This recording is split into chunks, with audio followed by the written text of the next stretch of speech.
బొద్దింకలు ఉన్న ఇల్లు చాలా చిరాగ్గా ఉంటుంది. ముఖ్యంగా మహిళలు వీటిని పారద్రోలేందుకు చెయ్యని ప్రయత్నాలంటూ ఉండవు. స్ప్రేలు, ఇతర రసాయనాలు వాడుతూ ఉంటారు. కానీ జపాన్లో మాత్రం ఒక విచిత్ర సంఘటన జరిగింది.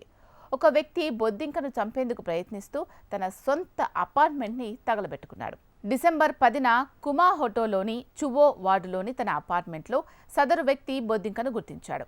దీనిని చంపడానికి పెద్ద మొత్తంలో పురుగుల మందును స్ప్రే చేశాడు. దీని కారణంగానే ఇంట్లో మంటలు చెలరేగాయి.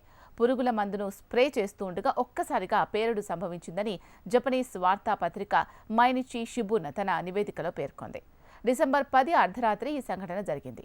54 ఏళ్ల వ్యక్తి బొద్దింకను చంపేందుకు ప్రయత్నించి పెద్ద మొత్తంలో పురుగుల మందు పిచికారీ చేశాడు. దీంతో పేలుడు సంభవించి బాల్కనీ కిటికీ ఊడిపోవడంతో అతనికి స్వల్ప గాయాలయ్యాయి. విచారణలో హీటింగ్ టేబుల్ వద్ద కాలిన గుర్తులున్నట్లు తేలింది. ఎలక్ట్రిక్ వస్తువులు, అవుట్లెట్స్ వద్ద పురుగుల మందు పిచికారీ చేయడం వల్ల పేలుడు సంఘటనలు జరుగుతున్నట్లు నివేదికలు పేర్కొంటున్నాయి.